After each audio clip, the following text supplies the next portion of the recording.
When the Marvel Cinematic Universe was created, 6 singularities were turned into what we now know as the Infinity Stones. While each stone has its own unique set of abilities, one has received more attention than the others over the last decade: the Space Stone, originally identified as the Tesseract. The blue-colored artifact most recently appeared in Captain Marvel, playing a role in Carol Danvers' origin story. Because the Tesseract is the Infinity Stone that's gotten the most screen time, and because of the way the MCU timeline jumped around for Captain America, the First Avenger, and Captain Marvel, it can be hard to keep track of all the places it's been in this franchise. Not to worry, we have you covered, as here are all the places the Tesseract has popped up chronologically within the MCU timeline. Legends of Norse mythology state that the Tesseract was once the jewel of Odin's treasure room, but around 965 AD, it was removed from Asgard and taken to Earth. It's unclear why the Asgardians left the Tesseract in Tønsberg, Norway. Maybe these beings felt it would be safer hidden on our world, though presumably Earth was already home to the Time Stone, encased within the Eye of Agamotto, at this point. Whatever the reasoning, for over a millennia the Tesseract remained safe and away from the wrong hands, but World War II changed that. In 1942, Johann Schmidt, a.k.a.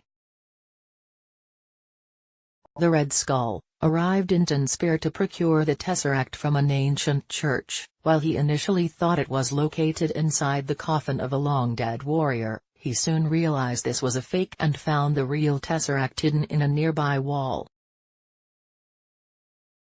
After killing the church keeper and ordering his men to destroy Tønsberg, Red Skull wasted no time in having drive. Arnim Zola weaponized the Tesseract's power, and the results were so effective that he decided to separate Hydra from the Third Reich so that he could conquer the world. By 1945, Red Skull siphoned off Tesseract energy to power numerous bombs he intended to drop on various countries, including the United States. Thanks to the Star-Spangled Man with a plan's interference, not only did that plan fail, but when Red Skull directly grabbed the Tesseract to use against his arch-nemesis, it transported him to Vormir, where he was forced to spend the following decades looking after the Soul Stone. After Red Skull was transported off Earth, the Tesseract burned its way through the villain's aircraft and fell to the ocean floor, but it didn't stay there for long. Howard Stark, who'd already studied some Tesseract energy earlier in Captain America, the First Avenger with explosive results, recovered the cube as World War II ended. We know Howard studied the Tesseract in the following years, as he had an illustration of it in his notes and it helped him discover a new element, which his son Tony would later synthesize to power the arc reactor, keeping his heart going in place of palladium. Since Howard Stark was one of the founding members of S.H.I.E.L.D., one can surmise that the U.S. government also had access to the Tesseract after World War II. That would explain how by the late 1980s, through some unexplained sequence of events, it ended up at Project PEGAS-US and was studied by Dr. Wendy Lawson. As we learned in Captain Marvel, Lawson was actually a Kree scientist named Marvel who defected from the Kree Empire and tried to create a light-speed engine to help the Skrulls under her care find a new home. What powered this engine? Tesseract energy. After Marvel's ship was shot down by Starforce and she was killed by Jan Rog, Carol Danvers, who had been working with Drive. Wendy Lawson followed her mentor's last instructions and destroyed the light-speed engine. Carol was bathed in the Tesseract energy released in the explosion, resulting in her gaining her trademark energy powers. 6 years later, Carol returned to Earth and recovered her human memories, and with Nick Fury, Maria Rambeau, Talos, and Goose, she traveled to Marvel's base hidden in Earth's orbit. There they found the Tesseract, and Goose, actually a Flurkin as opposed to a cat, swallowed the cube so that the Kree couldn't take it. Sometime after the events of Captain Marvel, Goose, now in Nick Fury's care, coughed up the Tesseract on his desk. Now in S.H.I.E.L.D.'s care, the spy organization protected the Tesseract while members of Project PEGAS-US studied it again, although they had no luck in figuring out how to tap into its unlimited energy. After the events of Thor, Fury recruited Dr. Eric Selvig to join Project PEGAS-US on the hope that he could accelerate the Tesseract research. The World Security Council scrapped the Avengers Initiative in favor of Phase 2, the design of weapons that would be powered by the Tesseract that could be used against alien threats, similar to Hydra's World War II weaponry. Those plans never came to fruition thanks to a certain Asgardian trickster.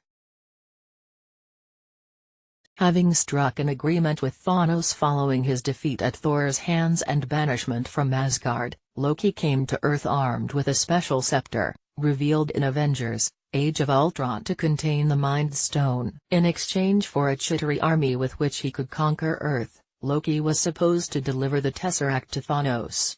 Loki retrieved the Tesseract from Project PEGAS-US with ease at the beginning of the Avengers, and with the help of some brainwashed individuals, including Eric Selvig, he was eventually able to open a portal allowing the Chitauri to come through to New York City. Unfortunately for Loki, the newly formed Avengers managed to work through their issues and stand in his way. Even better, though he'd been brainwashed, Eric Selvig managed to insert a flaw allowing for the Mind Stone scepter to break through the force field protecting the Tesseract and close the portal, thus thwarting Loki's invasion. Now not only did Thanos not receive the Tesseract as promised, he also lost the Mind Stone. With the Bifrost Bridge still destroyed, Thor, who had been sent back to Earth in the Avengers by Odin's dark magic, used the Tesseract to transport himself and Loki back to Asgard. Over 1,000 years later, the Tesseract was back in Asgard and given a cushy spot in Odin's vault. It being placed there also led to the Collector being given the Ether, aka the Reality Stone, as it was deemed unwise to keep two Infinity Stones so close together. When Hela returned in Thor, Ragnarok and went into Odin's vault, she declared that most of the objects in there were fake or weak. She admitted that the Tesseract wasn't bad, though her true prize was the eternal flame. When Asgard was later destroyed by Surtur, it was believed that the Tesseract had been lost, but all was not as it seemed. After laying waste to Xandar to obtain the Power Stone, Thanos turned his attention to securing the Space Stone next.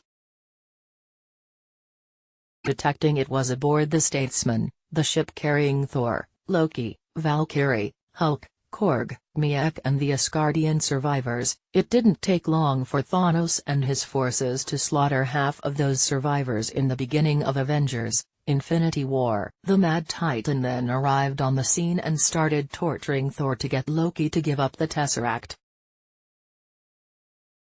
His hand forced, Loki revealed the glowing cube. He had secretly taken it from Odin's vault as he was retrieving the crown of Surtur. Thanos then smashed the Tesseract, took the Space Stone and inserted in the Infinity Gauntlet next to the Power Stone. With the Space Stone's power, Thanos could now teleport anywhere he wished across the universe, as well as pull off feats like stopping one of Loki's daggers, sending Iron Man's energy blasts back at him and phasing the Hulkbuster armor into a rock wall. However, all that paled in comparison to Thanos using the Space Stone alongside the 5 other Infinity Stones to unleash the decimation, which wiped out half of all life in the universe. And that's where we currently stand on the Tesseract/Space Stone front. Avengers: Endgame comes out on April 26, And while specific plot details for the movie are still being kept under wraps, you can be sure the Space Stone and the other Infinity Stones will factor in somehow, since Thanos still had them when he retired to that serene planet at the end of Avengers: Infinity War. Whether the Space Stone ends up being destroyed or ends up in the hands of another, we'll be sure to update you on its whereabouts at the end of Phase 3.